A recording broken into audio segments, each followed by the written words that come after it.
तो मेरे प्यारे दोस्तों, आपका अपने प्यारे से YouTube चैनल मैथ मस्ती में स्वागत करता हूं। मैं डी के एक बार फिर से। तो आइएगा देखते हैं कि अध्याय 6 और त्रिभुज ट्रायंगल में पढ़ रहे थे प्रश्नावली 6B। जैसा कि पिछली क्लासों में आप सभी ने दोनों प्रमेय जो है थ्योरम मैंने बता रखा था, थेल्स प्रमेय और थेल्स प्रमेय का विलोम पढ़ा रखा है। आज देखेंगे थेल्स प्रमेय के अकॉर्डिंग टू सवाल चलेंगे हम लोग, ठीक है। तो आई होप कि आप सभी लोग थेल्स प्रमेय या प्रमेय का विलोम समझ चुके होंगे। तो उसके अकॉर्डिंग टू आज सवाल सारे बताएंगे हम लोग, 5 नंबर तक बताएंगे। इसके बाद अगले वीडियो में मिलेंगे हम लोग। आइएगा देखते हैं, पहला क्वेश्चन आपका लिखा है, तो आइएगा स्क्रीन पे देखते हैं। देखो लिखा है, हर्षरूप शर्मा की किताब से यानी मनोहर की किताब से पढ़ रहे हैं बच्चों, ध्यान दीजिएगा, ठीक है। तो त्रिभुज एबीसी में रेखा डीई बीसी आधार के समांतर है। यानी क्या कह रहा है कि ये वाली रेखा इस रेखा के समांतर है, और जब समांतर होती थी भैया तो आपकी थेल्स प्रमेय काम करती थी। यही हमने आपको थेल्स प्रमेय में बताया था, ठीक है। क्या कह रहा कि एडी अनुपात एबी, एडी अनुपात एबी बराबर 1:3 है। तो आपको फिर कह रहा कि एसी बराबर 4 है, तो आपको एई का मान बताना है। अब देखिएगा, एक बार ध्यान से देखिएगा, हमने बताया था कि जब दो रेखाएं समांतर होती थी तो उनकी भुजाएं अनुपात में बढ़ती थी। यानी आपको बताना यह था कि एडी अपान बीडी बराबर एई अपान ईसी। बच्चों लेकिन इसमें थोड़ा सा उल्टा है, क्योंकि हमने थेल्स प्रमेय में उपप्रमेय भी बता दिया था। क्या बताया था कि देखो एडी अपान एबी एई अपान एसी। एक बार क्या बताया था कि बीडी अपान एबी अपान ईसी अपान एसी, ये बताया था कि नहीं बताया था। तो यहां से उपप्रमेय से भी सवाल लगेगा ये वाला। तो आइएगा देख, तो इसमें क्या लिखा कि एडी यानी लिखोगे त्रिभुज एबीसी में, त्रिभुज एबीसी में प्रमेय से। अब देखो इसमें क्या लिखा, एडी अपान एबी लिखा है ना।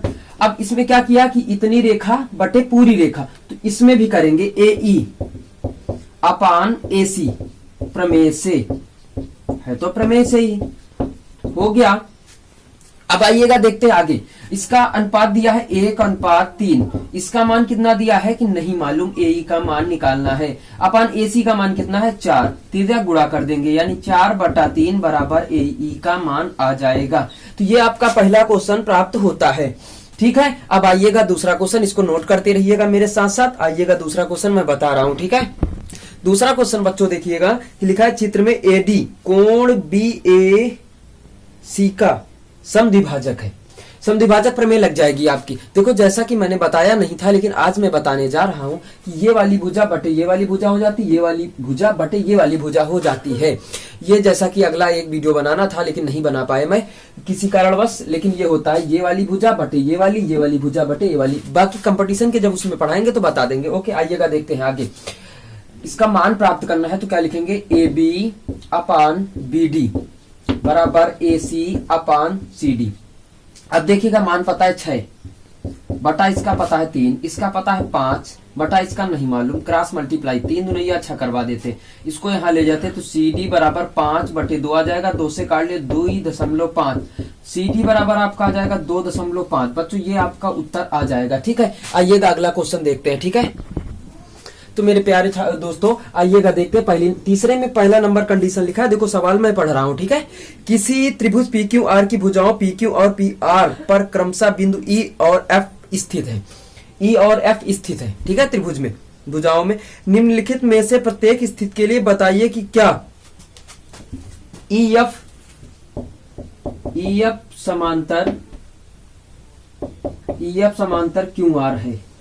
प्रत्येक स्थिति में आपको बताना कि ये वाली भुजा ये वाली समांतर है कि नहीं। और बच्चों मैंने बता रखा है कि पिछली थेल्स प्रमेय में कि भुजाएं जब समांतर होती तब है, ये रेखाएं जब समांतर होती तब है भुजाएं समान अनुपात में बढ़ती हैं। तो समान अनुपात में, अगर समान अनुपात में बढ़ रही तो भुजाएं समांतर, ये रेखाएं समांतर हो जाएंगी। ये थेल्स प्रमेय का विलोम यही कहता था कि जब भुजाएं समान अनुपात में बढ़ जाती थी तो सिद्ध करो रेखाएं समांतर होती हैं।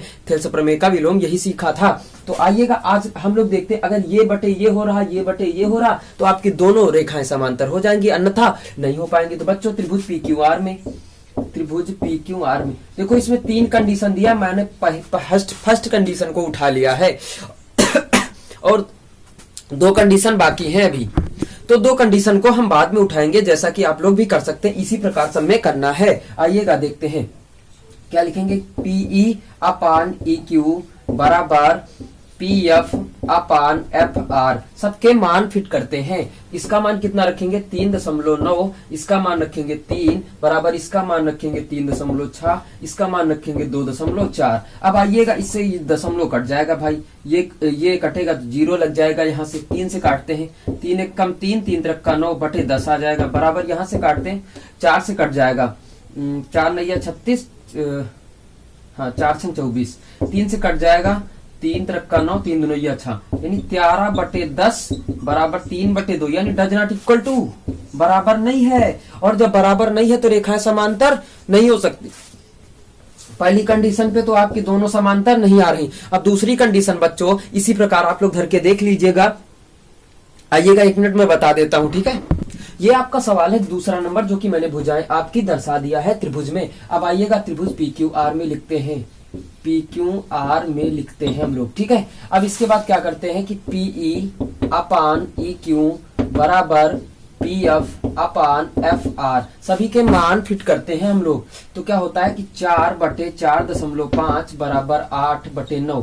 अब देखो इससे हटाओगे ये लग जाएगा, तो 4 से काटिएगा, 4 से 5 का 5 8 40 बटे 5 नैया 45, 8 बटे 9, यानी दोनों बराबर हैं। इसका मतलब ये वाली जो रेखा है वो समांतर क्यू आर के हो जाएगी। दूसरी कंडीशन आपकी दर्शा रही कि समांतर दोनों रेखाएं हो जाएंगी। आइएगा तीसरी कंडीशन सिद्ध करते इसी प्रकार। अब आइएगा इसको देखिएगा, मैंने भुजाएं दर्शा रखा है। आइएगा त्रिभुज पी क्यू आर में, त्रिभुज पी क्यू आर में अब देखो क्या लिखते हैं, पहले पीई अपान, पूरी भुजा दिया तो पूरी ले लीजिएगा, पी क्यू ऊपर में लग रही, ठीक है। तो पी एफ क्या रखेंगे कि P F, sorry, P F अपान ये पी आर, ठीक। अब सबके मान रखते हैं, तो 0.18 बटे 1.28 बराबर इसका मान 0.36 बटे 2.56। दशमलव इससे खत्म, दशमलव इससे खत्म, क्योंकि 2 अंक के पहले लगा, 2 अंक के पहले, यहाँ पर भी कट जाएगा भैया। अब काट लेते हैं हम लोग, फटाफट काटना शुरू करते हैं। अब आइएगा कितने से कटेगा, पहले तो ये देखो 4 नैया 36, ये कितने से कटेगा 4 6 24 और 4 चौक 16, 9 बटे 64 आ जाएगा, ठीक। अब इसको काटना प्रारंभ करते हैं कि 2 से काटते हैं, 2 नई 18, 2 छाक 12, 2 चौको 8, यानी 9 बटे 64 बराबर 9 बटे 64 आ गया। ये जब दोनों बराबर है, यानी इनका जो भुजाओं का अनुपात है समान अनुपात में आ रहा है, तो आपकी ये जो रेखा है यानी ई एफ समांतर क्यू आर हो जाएगी। जब भुजाओं का अनुपात समान आता है, यानी समान अनुपात में भुजाएं कट रही, तभी तो रेखाएं समांतर होती थी। अब आइएगा आगे 4 नंबर क्वेश्चन देखते हैं बच्चों। ये आपका लिखा है सवाल, ये आपका सवाल लिखा है कि दी गई आकृति में यदि एल एम समांतर सी बी। अब एक बात मैं बताने जा रहा हूँ भैया, इसको थोड़ी देर के लिए मैं हटा देता हूँ, यहाँ दर्शा लेता हूँ। क्या दर्शाना है कि ए एम बटे एम बी बराबर ए एन बटे एन डी, इसको सिद्ध करना है। तो ध्यान से देखिएगा, कह रहा कि एम समांतर सी बी है, ये वाली भुजा इस रेखा समांतर इसके है, यन ये इसके समांतर है। अच्छा 1 मिनट रुकिएगा, वेट करिएगा, मैं फिगर को अपने हिसाब कर लेता हूं जैसा कि समझाने में अच्छा लगे। ये जो रेखा है AC को ऐसे बना लीजिएगा उसके बाद इसको ऐसे ऐसे कर लीजिएगा, इसको भी ऐसे से ऐसे कर लीजिएगा, और यहाँ से ऐसे ऐसे कर लीजिएगा। ये यल है, यल रहने दीजिएगा आप। ये वाला फिगर इस तरफ आ गया, यानी यम रहने दीजिएगा। ये आपका सी है, ये आपका बी है, ये आपका ए है, ये आपका डी है, ये आपका एम है। अब ज्यादा अच्छा समझ में आएगा। इस फिगर को भूल जाइएगा आप लोग, इसको भूल जाना है, इसको याद रखना है। इस फिगर से हम लोग सवाल लगाएंगे। तो आइएगा बच्चों 1 मिनट देखते हैं हम लोग। कह रहा कि एल एम समांतर सी बी, यानी यल एम समांतर सी बी ये वाला है। और जब मैंने बताया कि रेखाएं समांतर होती तो भुजाएं अनुपात में बढ़ती हैं। आइएगा एक काम करते, त्रिभुज उठा लेते ए बी सी से, त्रिभुज ए बी सी में, ठीक। क्या लिखा है कि एल एम समांतर सी बी, और जब भुजाएं यानी रेखाएं समांतर हैं तो भुजाएं अनुपात में बटेंगी। आइएगा बांट लेते, यानी थेल्स प्रमेय का नियम लगा लेते हैं। क्या बन जाएगा आपका कि ए एम बटे एम बी, क्या बनेगा ए एम बटे एम बी बराबर ए एल बटे एल सी, ये बन जाएगा। यहाँ लिख देना भैया समीकरण 1 देके ब्रैकेट में डाल देना प्रमेय से। अब इस ये तो हो गया। दूसरा त्रिभुज देखते हैं, LN समांतर CD, ये है ना। यहां लिखेंगे त्रिभुज ACD में LN समांतर CD है। उसके बाद क्या करेंगे, AN, भाई ध्यान से देखिएगा, AN अपान ND बराबर AL बटे LC, समीकरण 2 दे देते हैं। ये भी प्रमेय से है। कौन सी प्रमेय? थेल्स प्रमेय से है भैया। अब एक काम कर लीजिएगा, अगर समीकरण 1 समीकरण 2 की बात करते हैं हम लोग, तो देखिएगा ये वाला पक्ष बराबर है। यहाँ आपको दर्शाना होगा समीकरण 1 और समीकरण 2 से। अब एक चीज और देखिए, जब ये वाला पक्ष बराबर है तो देखो दाहिना पक्ष जब बराबर है तो बायां पक्ष बराबर हो जाएगा। क्या लिखोगे? AM बटे MB बराबर AN बटे ND। लिखोगे कि नहीं लिखोगे? लिखोगे। अब इसके बाद हम लोग लाना कितना है ये चीज गौर करते हैं। AM लाना है, AM को नहीं हटाना है। MB लाना है, MB नहीं हटाना है।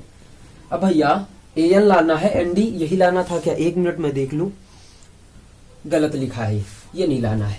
ठीक है, लाना ये है कि AM बटे AB बराबर AN बटे AD, इसको लाना है। अगर उसको जो मैंने पहले लिखा था इसको लाना होता तो आ गया होता, इसको लाना है। अब देखिएगा एक काम करते, AM लिखा है ना दोस्तों, तो AM को नहीं हटाना है।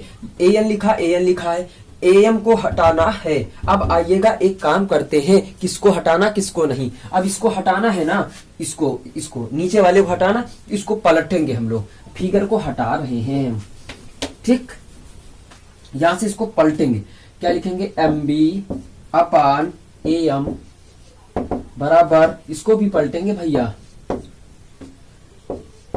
ये पलट दिया। पलटने के बाद क्या करेंगे कि दोनों पक्षों में 1 जोड़ने पर क्या लिखेंगे? MB अपान AM प्लस 1 बराबर ND upon AN plus 1। Bracket में आप दर्शा देंगे कि दोनों पक्षों में 1 जोड़ने पर LCM ले लेंगे तो MB प्लस AM आ जाएगा अपान AM आ जाएगा बराबर ND plus AN upon AN आ जाएगा। अब देखिएगा फिगर आपका यही बना था, फटाक से बना लेते फिगर को।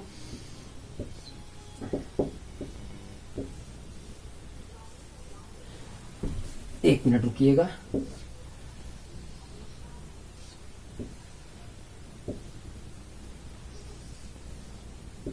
ये फिगर था A और उसके बाद यहाँ क्या लिखा था? L, यहाँ क्या लिखा था? N D C B M।